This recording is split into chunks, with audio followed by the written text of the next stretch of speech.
What do a chaotic clown, a potty-mouthed goo monster, and a ragtag team of prisoners who shop at Hot Topic have in common? They're all comic book supervillains with box office smashing movies, that's what. We're bad guys, it's what we do. On this IMDbrief, we'll look at the recent success of the supervillain movie and what's next for the sinister subgenre. Back in 2008, audiences were captivated by Heath Ledger's portrayal of the clown prince of crime in The Dark Knight.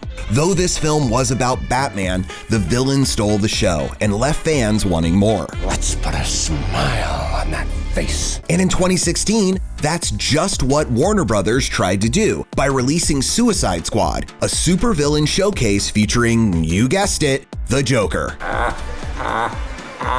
Well, a Joker. Though the film was met with harsh reviews, especially for Leto's neon nightmare Joker, it was a box office success, making nearly $750 million worldwide. I can't wait to show you my toys. Realizing the potential of the supervillain standalone, Sony spun the first film in their Marvel Studios adjacent Spider-Verse with last year's Venom starring Tom Hardy, which made over $100 million more than Suicide Squad at the global box office. How do you even know about that? I know everything.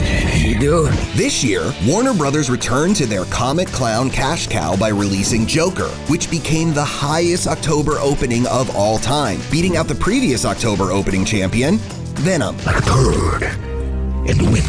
WB and Sony don't plan to hop off the supervillain train anytime soon, as both companies have several bad guy and gal focused films already in the works. I'm so fucking over clowns.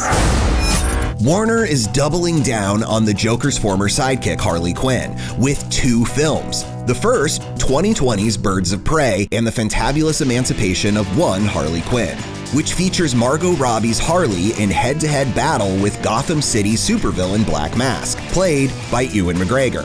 And in 2021, Margot Robbie will return to the character for James Gunn's sequel, reboot? The Suicide Squad, which features a massive cast. I want to build a team of some very bad people who I think can do some good. The final DC supervillain film currently on the slate is Black Adam, which will star everyone's favorite muscle-bound monster man, Dwayne Johnson, in the title role.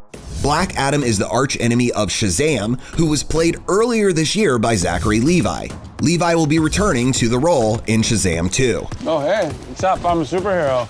Next year, Sony will continue to expand their Spider-Verse with Morbius, starring Jared Leto. The film will follow Dr. Michael Morbius, who, after a botched experiment, requires human blood to survive, which sent him on a collision course with that webhead from Queens in the comics. You deserve that, you're a criminal. Bye, Mr. Criminal. And in October of 2020, Sony will attempt to repeat its box office success with a Venom sequel directed by Andy Serkis that will feature Woody Harrelson as the film's central villain, known as Carnage.